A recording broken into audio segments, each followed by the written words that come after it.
Good morning, students. This is science video and we were on revision. We were doing revisions of chapter number 4, 5 and 6. Yesterday I have explained 4 chapter and today we are going to revise 5th chapter. Safety first. ठीक है? Safety first होता क्या है? सबसे पहले अपने आप को बचाकर कैसे रखना है. ठीक है, तो पहले तो हमें कोशिश करनी चाहिए कि हमें चोट ना लगे, है ना. पहले ही हमें अगर केयरफुल रहें, अगर हम ध्यान दें हर चीज़ों का, ऑब्जर्व करें चीज़ों को, तो फिर हमें चोट कम लगेगी.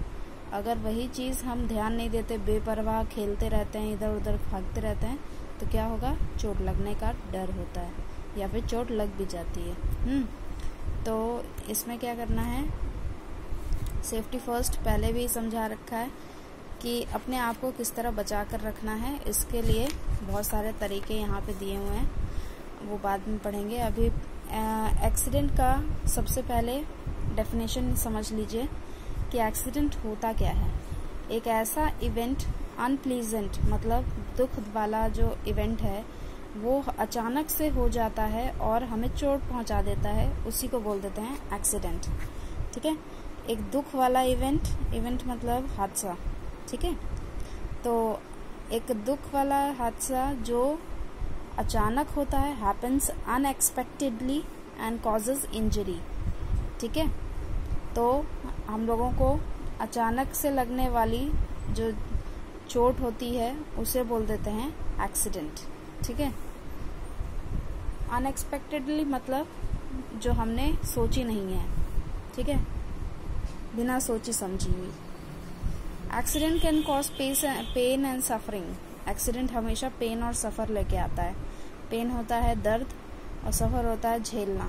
ठीक है, तो एक्सीडेंट हमेशा दर्द ही लेके आता है. They occur when someone is in a hurry or careless.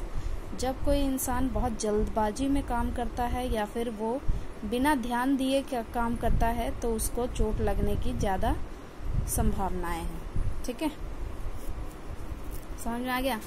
अब इसमें देख लोगे, अब उस बच्चे को नाइफ से काटने की क्या जरूरत है, मतलब खेलने के लिए है पार्क, अभी ब्रांचेस को काटने के लिए नाइफ की क्या जरूरत है. तो वही सब चीजें हैं जो क्या करती हैं,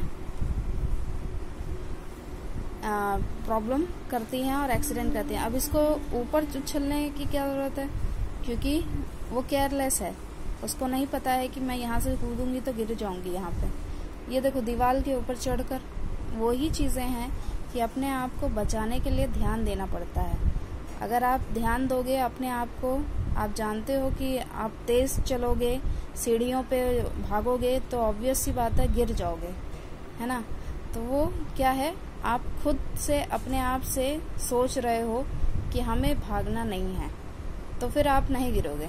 आप सीधे चलोगे और बिल्कुल सही चलोगे तो नहीं गिरोगे. वही चीज है कि केयरफुल रहना जरूरी है जब आप कहीं पर भी आते जा रहे हैं.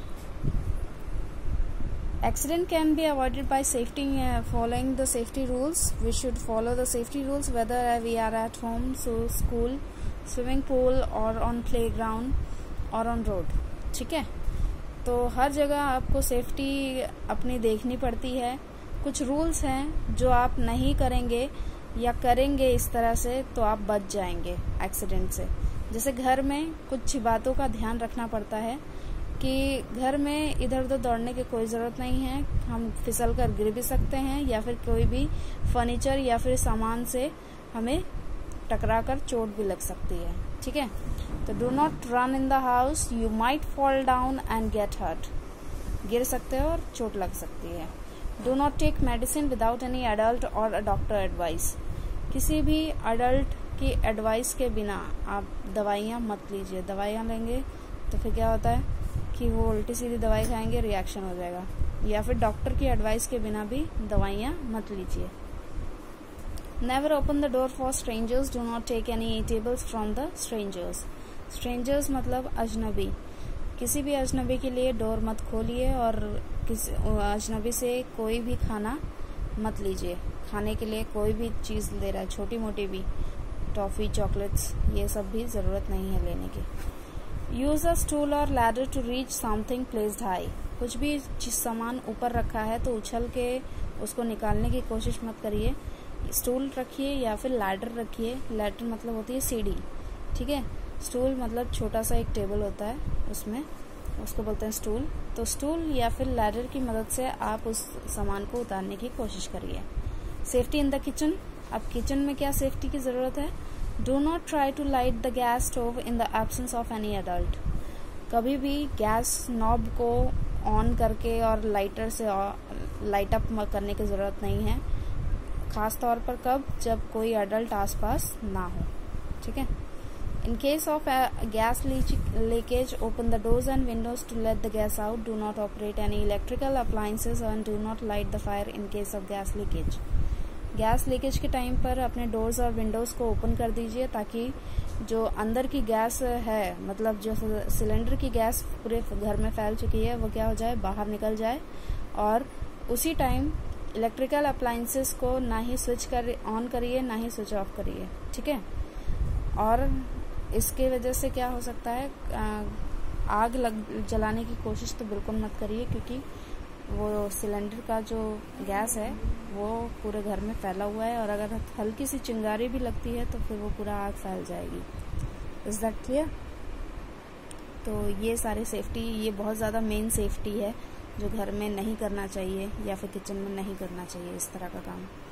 Synthetic clothes catch fire easily. तो कभी भी आप किचन में जाते हैं तो सिंथेटिक क्लोथ्स अगर पहनते हैं, मतलब फिसलने वाले जो कपड़े होते हैं, थोड़े से फिसलने वाले कपड़े देखे होंगे, थोड़े सिल्क टाइप के, हाँ, तो वो कपड़े थोड़ा जल्दी फायर कैच करते हैं, आग जल्दी लगती है उनमें, तो उस आग के पास थोड़ा कम जाए उनसे। Safety in the bathroom. ना बाथरूम में कैसे अपने आप को संभाल के रखना है? Keep the bathroom floor dry, someone may slip on the wet floor. Bathroom floor को बिल्कुल ड्राई रखना है। आप नहा लेते हैं तो वाइप ऑफ कर दीजिए पानी को, और फिर अगर गीला रखते हैं तो कोई ना कोई ऐसे फिसल कर गिर जाएगा। सोप भी आप इधर उधर मत फेंकिए, ठीक है। Do not leave soap and shampoo on the floor, someone may might trip over them. Soap या शैम्पू ज़मीन पे मत रखिए, उसके लिए प्रॉपर रैग्स हैं, उस रैग में सोप या फिर शैम्पू रखिए, और नीचे रखेंगे तो इसी तरह किसी का भी पाँव उसके ऊपर पड़ेगा और वो फिसल जाएगा। Safety while handling electrical appliances. Electrical appliances के टाइम पर जब आप मिक्सर चलाते हैं, आयरन यूज़ करते हैं, ठीक है, आजकल तो हर चीज़ इलेक्ट्रिकल से ही कनेक्टेड है, तो इलेक्ट्रिक्स में टीवी चलाते हैं, फैन चलाते हैं, तो ये सब चीज़ों का ध्यान रखिए कि do not touch the electric switches or wires with the wet hand. Wire और इलेक्ट्रिक स्विचेस को गीले हाथों से नहीं छूना है, ठीक है। You might get electric shock. If a person gets an electric shock immediately switch off the mains. अगर किसी को इलेक्ट्रिक शॉक लग भी गया है तो उसको छूने की ज़रूरत नहीं है, आपको सिर्फ क्या करना है, घर का जो मेन स्विच होता है उसको ऑफ कर देना है ताकि पूरे घर की लाइट कट जाए, ठीक है। अब safety at school. Do not run up and down stairs, you may fall down and cause injury to yours and others।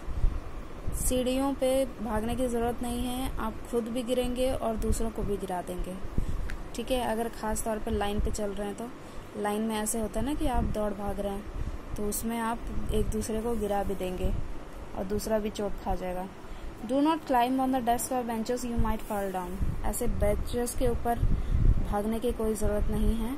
आप लोग टीचर नहीं होती है तो आप लोग क्या करते हैं, कूदना शुरू कर देते हैं, पकड़म पकड़ाई खेलना शुरू कर देते हैं, है ना। Do not lean on the slide of the banisters. Banisters क्या हैं? सीढ़ियों के ऊपर जो रेलिंग होती है, मतलब जहाँ पे आप हाथ रखकर पकड़कर चलते हैं सीढ़ियों पे, तो वो बैनिस्टर्स पे बिल्कुल लीन डाउन नहीं होना है। लीन डाउन मतलब उसी के बल लेट नहीं जाना है। कोई कोई बच्चे ऐसे होते हैं वो उसमें स्लिप करने की कोशिश करते हैं, तो वो भी करने की ज़रूरत नहीं है। बाकी जो चीज़ें हैं वो कल के वीडियो में पढ़ेंगे। ये चैप्टर थोड़ा बड़ा है तो एक वीडियो में पूरा रिवीजन नहीं हो पाएगा, ठीक है। तो यहाँ तक अभी आप बुक को खोलिए और यहाँ तक पढ़िए और यहाँ तक कोई अगर डाउट है सेफ्टी एट स्कूल तक कोई डाउट है तो मुझसे अभी व्हाट्सएप पे पूछिए। और आप लोग पढ़ते नहीं हैं, बुक खोल के ज़रा पढ़िए। इसमें बाद में एग्ज़ाम टाइम पे पूछेंगे मैम इसका मतलब क्या होता है, उसका मतलब क्या होता है। तो इससे अच्छा है कि अभी रिवाइज़ करिए। अभी जो भी चीज़ें हैं वो सब क्लियर हो जाएंगी, वो भी ब्रॉड वे में। ठीक है, थैंक यू सो मच।